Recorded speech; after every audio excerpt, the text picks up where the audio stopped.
Hey, trotamundos, ¿qué tal? Yo soy Kurenai y aquí venimos a hablar de libros.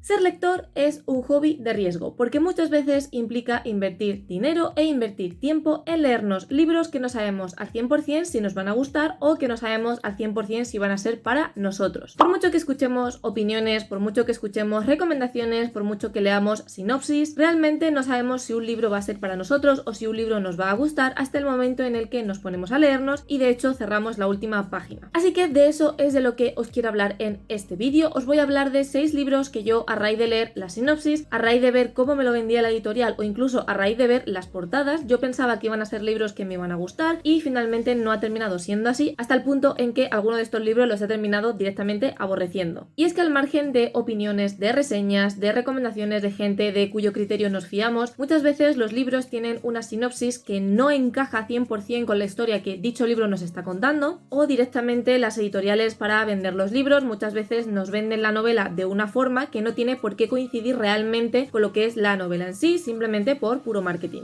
Y a veces también sucede que nos fijamos en un libro cuya portada nos maravilla, nos parece una preciosidad de portada y lo queremos comprar por impulso porque el libro es bonito. Y no me digáis que eso es mentira, porque estoy segura de que muchos de los que estáis viendo este vídeo y segura de que muchos lectores y lectoras estarán conmigo en que los libros te entran por la vista. Una portada bonita te va a llamar muchísimo más la atención que una portada fea, y eso es así. Es más fácil que un libro te entre por los ojos o que te llame la atención un libro cuando su portada es bonita o destaca por encima de la del resto. Así que de eso es lo que vamos a hablar en este vídeo, de 6 libros que yo me quería leer, bien porque me gustaba la sinopsis, porque me gustaba la portada o porque la manera en que se me había vendido ese libro hacía que todo ello o parte de ello me diera la sensación de que ese libro me iba a gustar, y finalmente no ha sido así. En este vídeo voy a hacer algo que no he hecho nunca y que espero que no sirva de precedente porque es algo que a mí personalmente no me gusta, y es leer la sinopsis de los libros, precisamente porque en alguno de ellos coincide que la sinopsis te cuenta una cosa y que, como ya he dicho, luego cuando te lees el libro te das cuenta de que la sinopsis te cuenta una parte mínima de lo que es el libro en sí, y que luego la parte más importante del libro no está dentro de la sinopsis y es a lo mejor lo que ha terminado no gustándome, o que lo que te cuenta la sinopsis no refleja fielmente lo que luego te terminas encontrando. Entonces, de los 6 libros os voy a leer la sinopsis y luego os voy a contar por qué me compré yo el libro, de qué creía yo que iba a ir el libro atendiendo a esos criterios que os he comentado, tanto el marketing con el que se vendió ese libro, como muchas veces la portada o, lo más importante, la sinopsis, y luego contaros qué fue lo que realmente me encontré y por qué no terminó de gustarme. Tengo 3 en físico y el resto o los leí en digital o de la biblioteca, así que os iré poniendo las portadas en pantalla.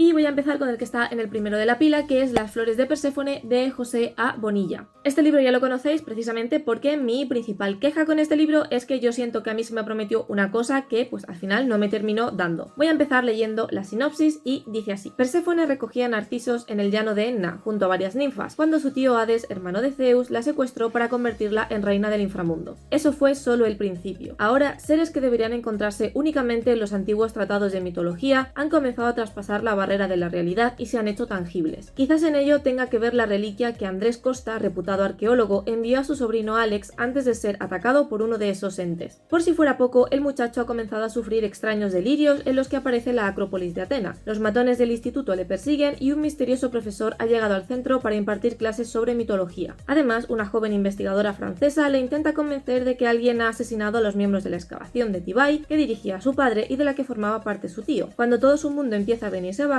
comprenderá que es el epicentro de una guerra ancestral que está a punto de romper el frágil equilibrio entre Gaia y Mizos. ¿Qué me esperaba yo aquí? Para empezar, un mayor componente mitológico. Aquí en la sinopsis te dice que el protagonista Alex va a ser atacado constantemente por estos entes o estos seres mitológicos porque su tío le ha enviado una reliquia que al parecer estos seres mitológicos la quieren y van detrás de ella. El único ataque que yo recuerde que se da en el libro es precisamente al principio del libro, que es una escena bastante potente que me gustó mucho, en la que un ser extraño e inexplicable ataca a su tío, y es una escena bastante potente con la que se empieza el libro muy bien, y yo esperaba que ese ritmo tan trepidante fuera a verse en más partes de la novela, pero no es así. La mayor parte del tiempo este libro nos habla de Alex y de su vida en el instituto, con lo cual la parte de la mitología, que aquí se promete como un componente importante, no lo es tal, porque lo máximo que tenemos aquí de mitología es teoría que nos va comentando este profesor de mitología que llega de repente al instituto. Eso de que seres sobrenaturales y mitológicos empiezan a atacar el universo donde vive este chico para conseguir la las flores, pues es un poco cuestionable porque no es tan así. Y sí que es verdad que se supone que hay seres que le están persiguiendo, pero como que en ningún momento llega a plasmarse de verdad eso en la narración. Luego, al principio de todo te habla de Perséfone, de Zeus, de Hades, etc. Y en la maldita portada tienes a Hades y Perséfone. Tú lees el título, tú ves esta portada, tú lees la primera parte de la sinopsis y te habla claramente de Hades y Perséfone. ¿Y qué queréis que os diga? Yo me pensaba que Hades y Perséfone iban a tener cierta relevancia a lo largo de la novela, pero es que ni siquiera aparecen. Literalmente se les menciona solamente para explicar que la reliquia que ha encontrado el tío del protagonista es un collar que supuestamente le regaló Hades a Perséfone, pero ya está, es la única aparición que hacen estos dos dioses. Entonces, si la presencia de los dioses es anecdótica, ¿por qué me los pones en la portada? Porque yo entiendo que lo que pones en la portada es algo importante y que define la esencia del libro, y aquí no es así, porque tú ves a Hades y Perséfone en la portada y piensas que o bien es un retelling de este mito, que son los protagonistas de alguna manera de esta historia, o si no, por lo menos que van a tener más importancia en la historia, pero como ya digo, les mencionan de pasada y directamente es que ni aparecen. Luego, otra parte que te cuenta aquí de que el protagonista se da cuenta de que es el epicentro de una guerra ancestral, pues explícame tú dónde está la guerra, porque yo no la vi por ninguna parte. La guerra ancestral ocurre en los últimos capítulos y ni siquiera se puede considerar una guerra, porque es algo que te cuentan muy por encima y que de nuevo parece que no tiene ningún tipo de importancia ni de relevancia en la trama. Yo esto lo puedo comparar con Percy Jackson porque hace poco me terminé la saga y en Percy Jackson desde el principio te dicen que hay una guerra entre los dioses y es una guerra que está constantemente planeando sobre toda la trama. Es una guerra que a lo mejor no se le refieren a ella de manera directa o no hacen demasiado hincapié en que existe, pero según tú vas leyendo los libros, tú eres plenamente consciente de que esa guerra existe, de cómo esa guerra afecta a los personajes y no es algo anecdótico que de repente sale al final para darte una super escena de acción. Es una guerra que está planeando, como he comentado, a lo largo de toda la saga. Este no es el caso. Es una guerra que se menciona de pasada y que aparece en los últimos capítulos, que es donde la mitología, la guerra y todo lo que nos promete un poco este libro cobra mayor importancia. Porque hasta entonces es un libro que nos va narrando el día a día del protagonista, de Alex, y sus días en el instituto y ya está.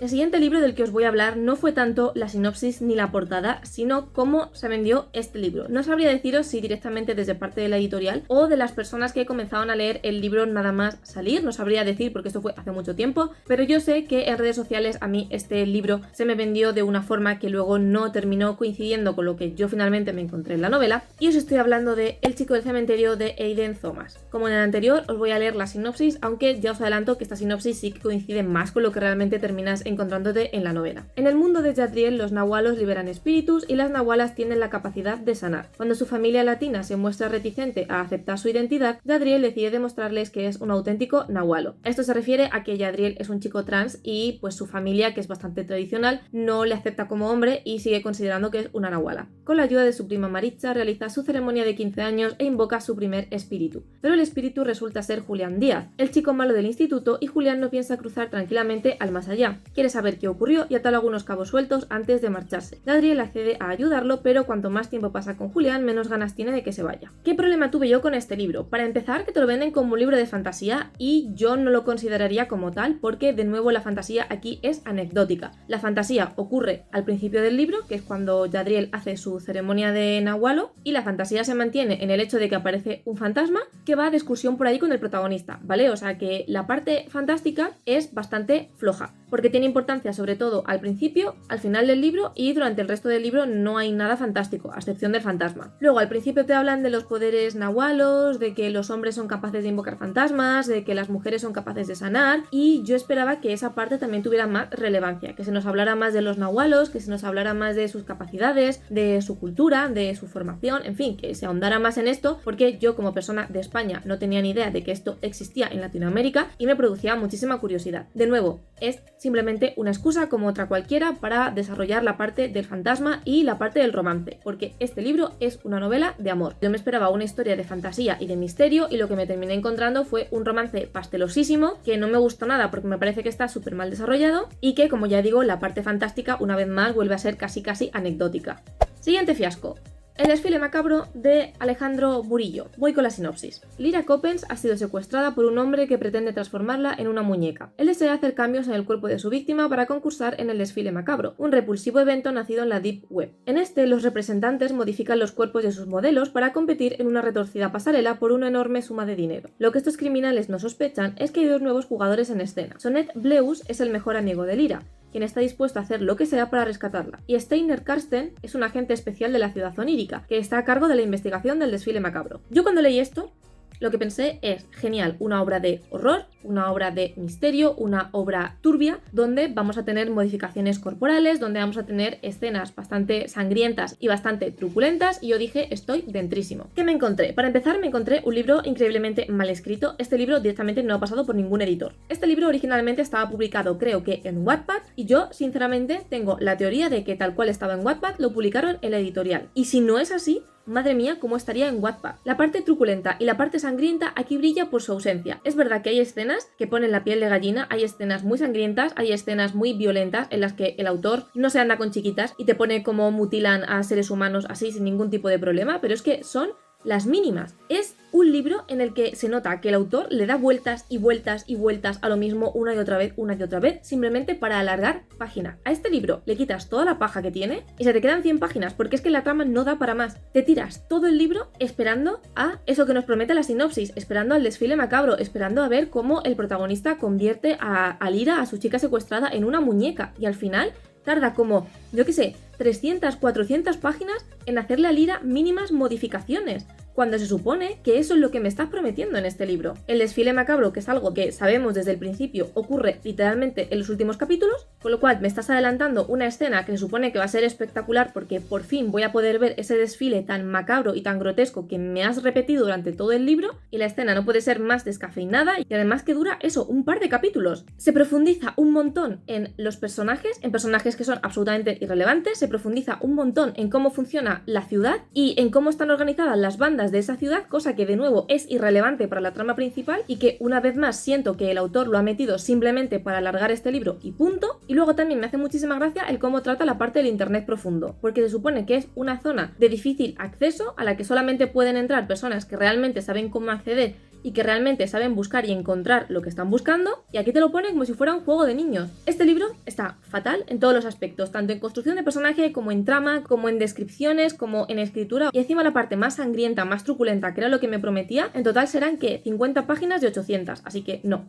Y ahora vamos con los 3 libros que no tengo en físico, pero igualmente os voy a leer la sinopsis. El primero de ellos es La leyenda de Sleepy Hollow, de Washington Irving. Ichabod Crane, un tipo flaco pero glotón, buen bailarín con ciertas ambiciones mundanas, es el maestro de la comunidad de Terrytown en Sleepy Hollow, un valle a las orillas del Hudson. Su antagonista es Bron Bones, un grandullón grosero que es también su rival en el amor de Katrina Van Tassel, hija única de un acaudalado terrateniente. Ichabod cree alcanzar la gloria el día en que Van Tassel le invita a una fiesta en su castillo, pero lo que no sabe es que lo que ahí le espera es la condenación, pues en los bosques encantados de la región del Sopor vaga el espectro del jinete sin cabeza, un soldado de caballería de Hesse decapitado por una bala de cañón en alguna batalla sin nombre de la Guerra de la Independencia, e Ichabod tendrá un encuentro con él que cambiará su destino. He de decir que el problema principal que tuve yo con este libro es que yo me he visto la película, por lo tanto yo esperaba que lo que vi en la película se trasladara al libro. Es decir, yo soy muy consciente de que las películas son adaptaciones y que no tienen por qué ser fieles al libro, y yo ya iba sabiendo eso. ¿Cuál es el problema? Que en la película se incide muchísimo en la parte fantástica, en la parte del jinete sin cabeza, y eso es lo que yo esperaba encontrarme en este libro. Sin embargo, una vez más, la parte fantástica es casi anecdótica. La mayor parte del libro gira en torno a Ichabod Crane, a cómo es su vida, a que es un desgraciado al que todo le sale mal y vive prácticamente en la miseria, a sus delirios de romance hacia esta chica, hacia Katrina, y aunque eso también se explora en la película, como he comentado, la parte del jinete sin cabeza tiene muchísimo peso, tiene muchísimo fundamento, porque al final ahí Ichabod Crane es un investigador que va precisamente a investigar qué pasa con ese jinete. Aquí obviamente no, aquí Ichabod Crane es un señor que ya vive en ese pueblo y que se encuentra con el jinete sin cabeza pues por pura casualidad, pero la parte fantástica, que era para mí el punto fuerte de esta novela, es mínima. Y aunque aquí es verdad que no me sentí engañada con el libro como tal, porque al final lo que te dice la sinopsis es lo que te da el libro y yo iba más influenciada por la película, igualmente es una historia que todo el mundo conoce, la historia del jinete sin cabeza, y que todo el mundo que habla de esa leyenda en referencia al libro siempre se centra en hablarte de la parte fantástica y no de el resto, que es el trasfondo del personaje y el desarrollo del protagonista. Se podría decir que en la cultura popular o en nuestra mente tenemos siempre como referencia para la leyenda del jinete sin cabeza precisamente la película de Johnny Depp, y que por desgracia o por suerte no tiene nada que ver con el libro. Digo por suerte porque yo personalmente, si la película se hubiera basado 100% en el libro, habría sido un coñazo. En este caso, la parte de la sinopsis ya te deja bastante claro al final del todo, con un par de líneas, que la parte fantástica no es tan importante, porque la sinopsis se centra sobre todo en el protagonista, en su enemistad con este otro vecino del pueblo y en su obsesión con Katrina. Entonces Entonces no estoy enfadada como tal con el libro, porque si yo me hubiera leído la sinopsis, quizá eso me habría escamado un poco y me habría hecho pensar, pues a lo mejor no es tan fantástico como se me ha prometido o como yo me he creído, sino que más bien he sido engañada por la película y por esa idea generalizada que tenemos todos de lo que es El jinete sin cabeza y de lo que es Sleepy Hollow. Pero bueno, también me parecía apropiado meter este libro aquí porque al final igualmente yo me esperaba una cosa por cómo, entre comillas, se me ha vendido el libro y se me ha vendido esta historia, y luego al final me he terminado encontrando otra bastante distinta.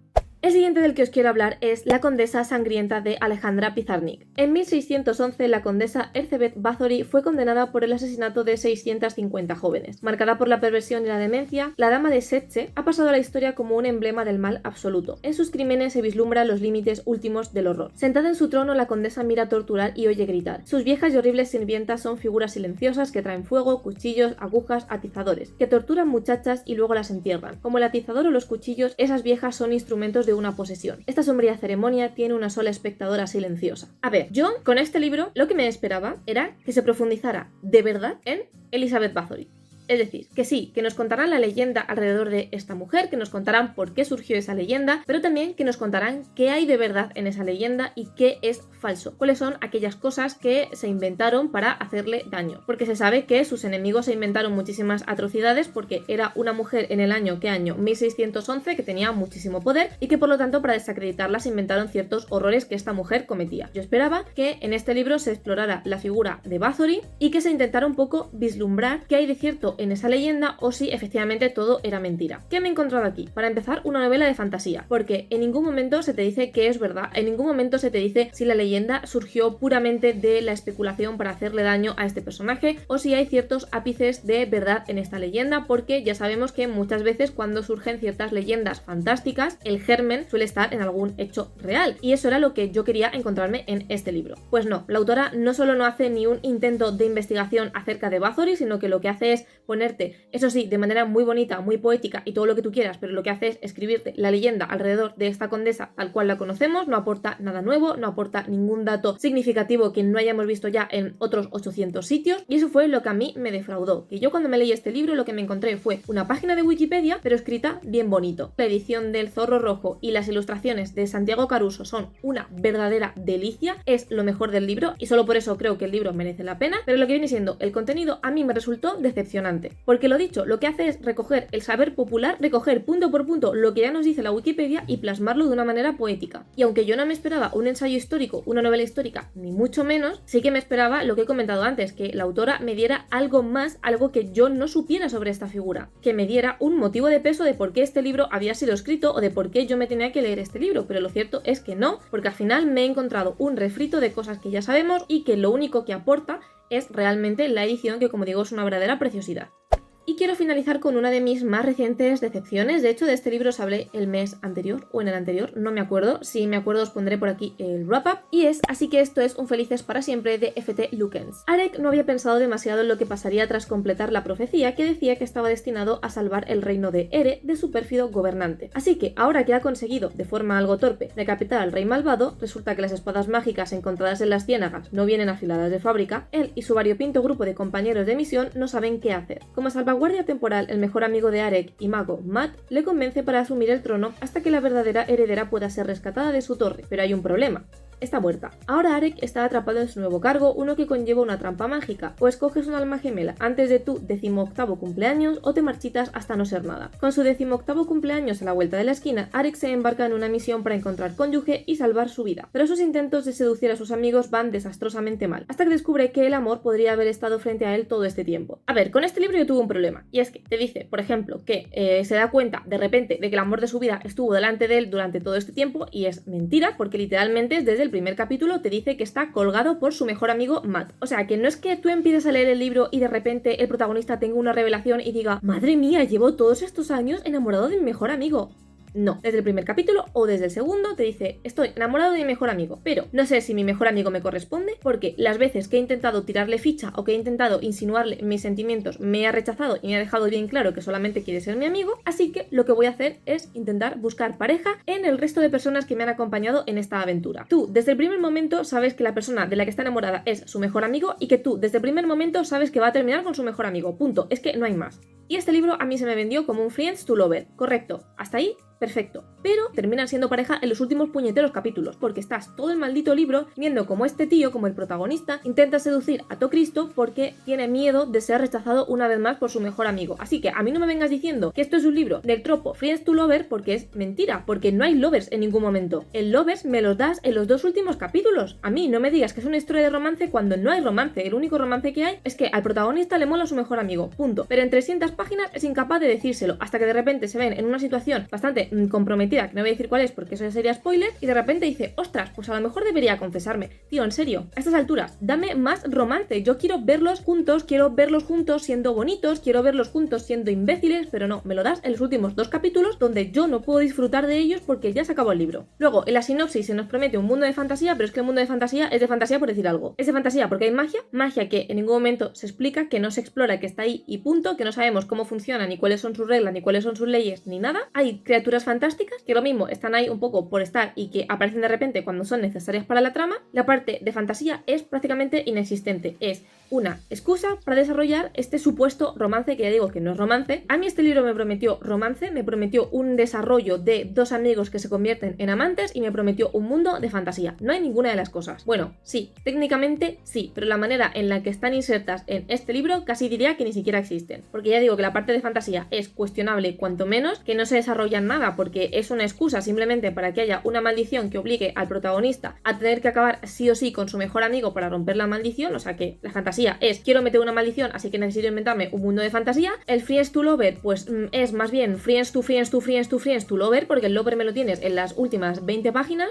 Y hasta aquí mi vídeo de 6 libros de los que yo me esperaba una cosa por la sinopsis, por la portada, por cómo se vendió, por whatever, que no tiene nada que ver o no directamente que ver con opiniones, ni reseñas, ni nada por el estilo, y que terminaron defraudándome a pesar de que yo pensaba, gracias a estos elementos, que iban a ser libros que o bien iban a ser para mí o que por lo menos iba a disfrutar o me iban a gustar, y que no ha terminado siendo el caso. Me gustaría que en comentarios me dijerais qué libros pensabais que iban a ser para vosotros, precisamente por eso, por la sinopsis, por cómo se vendió desde la editorial, o incluso por la portada, que veis una portada como en el caso de la de las flores de Perséfone, que decís, ostras, Hades y Perséfone, mitología, ellos van a ser protagonistas, yo os cuenta de que no es así, y pues al final no encontrasteis en esos libros lo que os esperabais. Recordad que podéis seguirme en mis redes sociales, Twitter, Instagram y el blog, donde voy reseñando de una manera mucho más detallada todo lo que leo. Si os ha gustado este vídeo, que os gusta el contenido de mi canal, no os olvidéis de suscribiros. Os recuerdo que hay vídeo todos los sábados a las 6 de la tarde, hora española. Muchísimas gracias por estar un día más conmigo y nos vemos en el próximo vídeo.